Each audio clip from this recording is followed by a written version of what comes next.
There is a moment, roughly 3 hours into Castlevania, Symphony of the Night, where the castle you have been climbing suddenly inverts itself.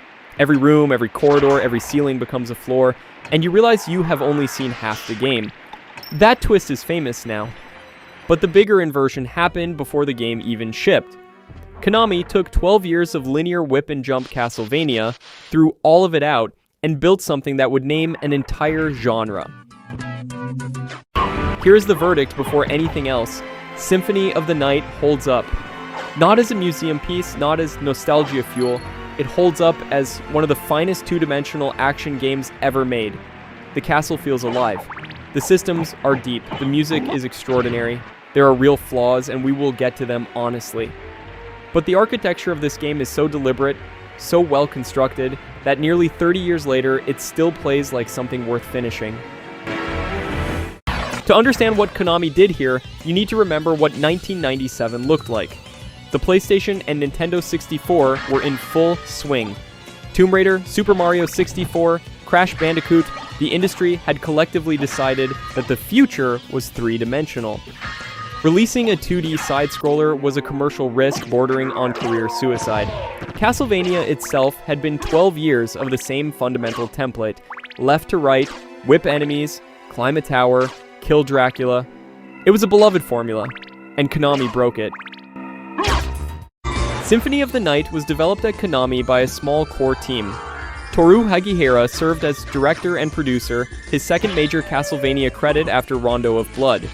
Koji Igarashi, known to everyone as IGA, was assistant director, scenario writer, and programmer, and took on more of the directorial load when Hagihara was promoted mid-development.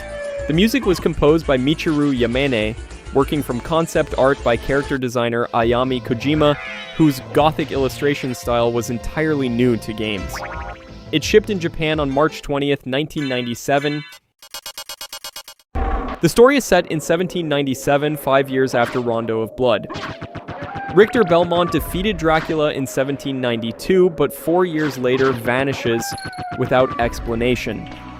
When the castle rises again, you play as Alucard, Adrian Fahrenheit Tepes, Dracula's Dhampir son, who wakes from a centuries-long sleep drawn by the reappearance. Maria Renard is already inside searching for Richter, and behind everything is the Dark Priest Shaft, who served Dracula and who has not finished his work. The game opens with an audacious choice. You play the final boss fight from Rondo of Blood. Richter versus Dracula in full. Dracula's death triggers the most famous moment. He looks at Richter and delivers the line, "What is a man? A miserable little pile of secrets." The English localization lifted the phrase from French writer André Malraux. The voice acting around it is gloriously hammy. None of that matters. That line landed, and it has not stopped echoing since. When Alucard steps through the castle gate, the design shift is immediate and total. There are no stages. There is one enormous interconnected map, and you move through it the way you move through a Metroid game.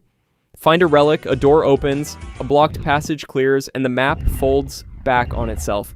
Layered on top is a full RPG system, levels, hit points, magic points, attack and defense stats, and a catalog of hundreds of weapons, armor pieces, and accessories. He casts spells using inputs borrowed from Street Fighter. The relics are the spine of the exploration loop. Find the Soul of Bat, and Alucard can transform and fly to previously inaccessible rooms. The Soul of Wolf lets him sprint. The form of Mist makes him intangible, able to drift through grates and survive otherwise lethal attacks. Each transformation has upgrade relics extending its capabilities. The double jump relic is hidden far enough into the castle that finding it feels genuinely earned. Backtracking is constant, and unlike in many games that demand it, it never feels like punishment. The equipment system is where the RPG layer earns its depth. Weapons range from short swords to morning stars to sub-weapons inherited from the Belmont line. Spells require MP and fighting game inputs. Then, there are 5 familiars: a bat, a ghost, a fairy, a demon, a sword, companions that level up alongside Alucard and provide support. Some items are dramatically more powerful than others. A few are completely broken, we will come back to that. The cast is small but well defined. Alucard is the brooding, reluctant hero, white hair, measured disdain. Maria is quick and energetic. Richter is largely absent until the confrontation the entire first half builds toward. Death appears early, strips Alucard of his starting equipment in a move that still irritates people. Intentionally. Shaft is the puppet master you feel before you see. The bosses, Medusa, the Doppelganger, Beelzebub, the Legion, are spectacles, and several of them stick. What makes Alucard work is the conflict underneath the composure. He sealed himself away because he could not bear to fight his father again. He is drawn back not by duty, but by suspicion that Dracula's return is not Dracula's fault. Ai Mikojima's character designs give him a visual weight the pixel art somehow carries. The long coat, the silver hair, the expression between resignation and resolve. For a PlayStation 1 sprite, Alucard reads, "You understand him without the game ever over-explaining." The argument for Symphony of the Night's place in history, it fused Super Metroid's interconnected exploration with deep RPG progression, equipment, levels, spells, familiars, and wrapped it in gothic atmosphere so coherent it felt like a genre unto itself. When critics and developers reach for a shorthand to describe games that followed this blueprint, they combined the names of the two games that built it, Metroidvania. But when people say that word, they are talking about what this game did in 1997, and seen. The inverted castle is where the game makes its biggest swing. Defeat Richter without the holy glasses equipped, and you get a short, bad ending. Equip them, and you can see the orb Shaft uses to control him, destroy it without killing Richter, and the second half unlocks. I can't allow you Dracula's castle, flipped upside down, every room mirrored, every challenge escalated. You collect 5 relics from the inverted castle bosses before the true final confrontation. It is an enormous structural gamble, and whether it lands depends entirely on how much you like the castle itself. Michiru Yamane's score is the game's single most underappreciated achievement.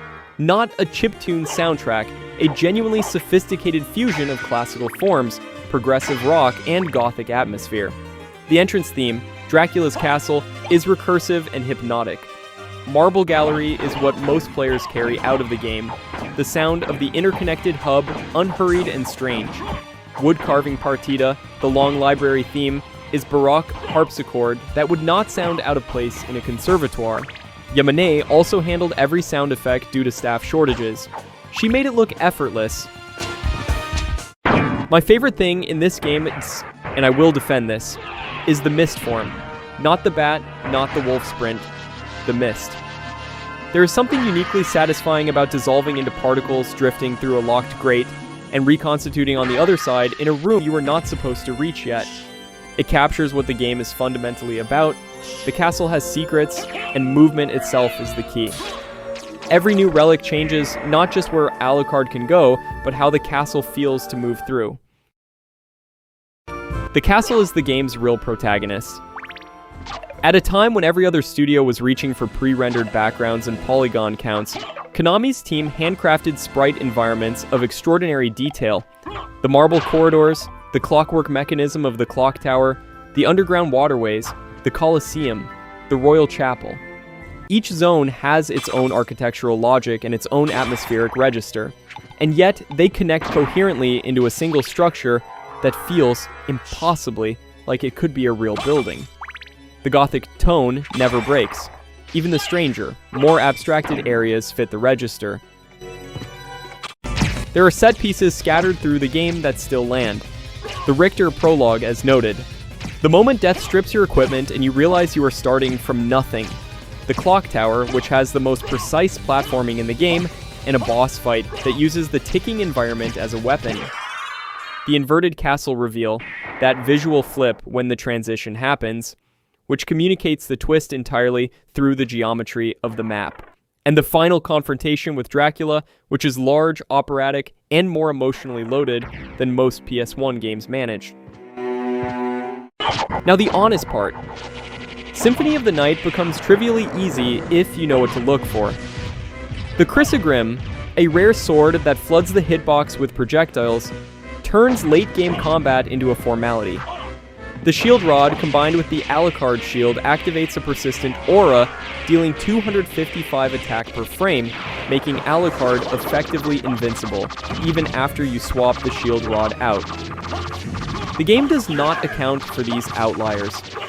The inverted castle reuses every room and most enemies, padding or inspired repetition, depending on your tolerance.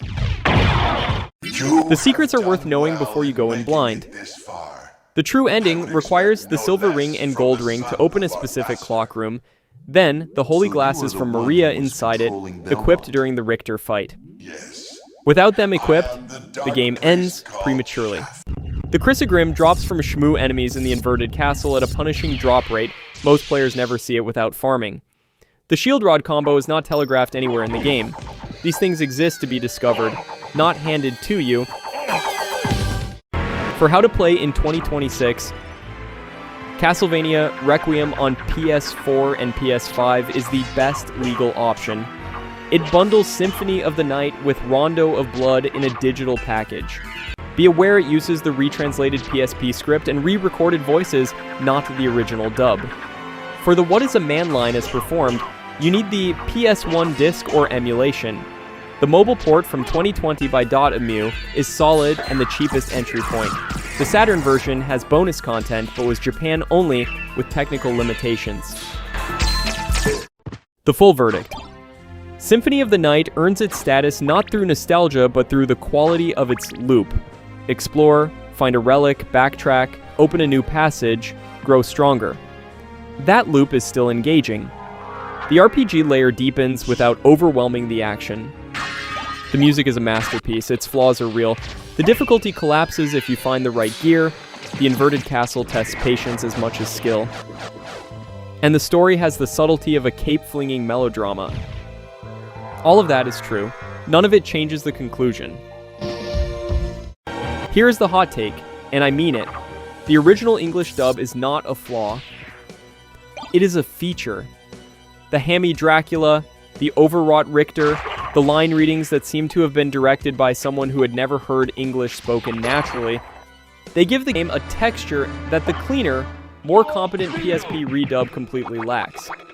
Symphony of the Night, without its original voice acting, is technically better and experientially lesser. The wrongness of it is part of the work. The legacy runs deep enough that it shaped an entire era of independent game development. IGA went on to produce most of the Castlevania games that followed, and his template, a large interconnected map, RPG systems, gothic atmosphere, became known as the Igavania. The broader Metroidvania label has since been applied to hundreds of games: Hollow Knight, Ori, Axiom Verge, Bloodstained, Dead Cells. The genre is now its own commercial category. Every one of those games owes a structural debt to what Konami built in Osaka in 1997. Symphony of the Night took a 12-year formula, discarded the scaffolding, and built something new out of the remains. A gothic action RPG with a nonlinear castle as its map, a Dhampir as its hero, and a second castle hidden inside the first. That combination named a genre. It also made one of the best games of the decade it was born in. If you are coming to it for the first time, go in without a guide for the first playthrough. Let the map surprise you. Let Death's ambush in the opening corridor recalibrate your expectations. The game is not long if you know where you are going. It is generous and expansive if you do not. Give it that first run in the dark, and the true ending will mean something when you eventually find it. It is worth finding. That is the verdict on Castlevania Symphony of the Night. Thanks for watching. We will see you in the next one. But you must always remember.